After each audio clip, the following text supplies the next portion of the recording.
In other Iowa political news, the state Supreme Court says voting materials must only be provided in English. On Friday, Iowa's highest court overturned a lower court's ruling that would have allowed voting materials in other languages. 4 years ago, the League of United Latin American Citizens, or LULAC, sued Iowa's Secretary of State to allow translations of voting materials. LULAC says there are more than 50,000 registered Iowa voters whose primary language is not English. A Polk County judge initially agreed with LULAC, but the state Supreme Court now says the civil rights group can't sue because it was not directly harmed.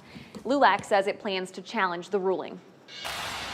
And today is the start of a second week of overtime for Iowa lawmakers. This year's legislative session was supposed to end at the beginning of this month, but lawmakers have to pass a state budget before they can leave for the summer.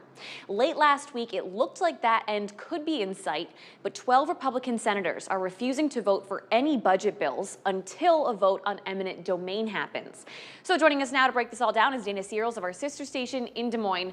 All right, Dana, before we get to eminent domain, let's focus in on this budget compromise that was announced late last week. You have Governor Reynolds and Republicans in the House and Senate saying they reached a budget compromise. So what'd they find out? Yeah, so they've reached a budget compromise, according to all of them. They said that they were going to settle on $9.43 billion for the state budget for next year, which would start on July 1st. Now, originally, Governor Reynolds and Senate Republicans came to an agreement on a budget where they wanted $9.42 billion for the state budget. However, the holdup was in the House. House Republicans wanted $9.45 billion for the state budget. So they kind of met in the middle there with $9.43. However, the House Republicans, the biggest thing they wanted added into that budget was $14 million for paraeducators, for pay increases for those paraeducators, which they did get in that agreement. And then two other notable things that stand out there is $8 million for the state's public safety equipment fund, and then $5 million for the new special education division, which is going to be in the state's education department. So those are kind of the most notable things. And this budget increase for this next year is actually going to be up over 5% from the previous year's budget. That's about 5.3%. It's a $480 million increase right there. So a big increase that stirs up a lot of questions is where's that deficit going to come from? So Republicans say that they're going to pull from the surplus. They touched on saying they have nearly $4 billion within the taxpayer relief fund available and $2 billion left from the state budget's ending balance. So they're kind of citing those extra funds in the surplus to go back to in case there is that big deficit. So budget aside, we know the compromise now. Now they just have to pass it. And the reason it's being held up is eminent domain. I mean, the House already passed a bill that would restrict eminent domain for carbon capture pipelines. So this just means the government cannot seize your land for these pipelines. Why has this bill not passed in the Senate?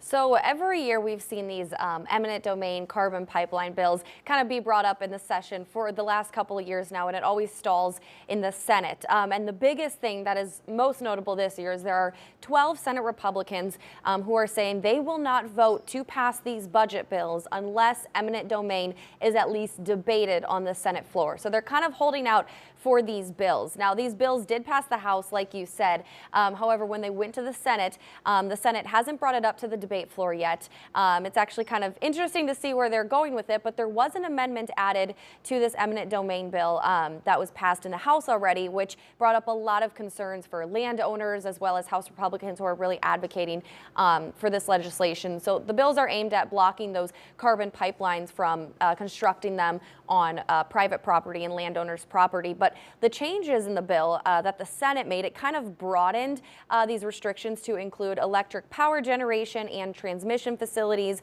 electric transmission lines, and other pipelines. So the House and landowners are the House Republicans and landowners are upset that that they made those changes because they say that it removes those key things from the bill, which would be restrictions on those specific carbon dioxide pipeline permits, as well as the insurance requirements for hazardous liquid pipelines and protections for people intervening in the Iowa Utilities Commission cases. So kind of a big change in the Senate's amendment. However, those Senate Republicans still want to see it at least discussed and talked about on the floor.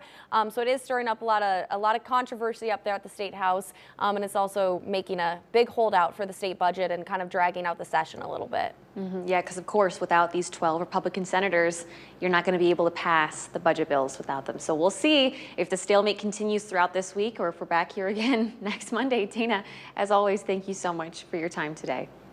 And for you guys at home, you can always catch up on all of our political coverage for both sides of the river at WQAD.com by clicking on the As Seen on TV tab at the top of the homepage.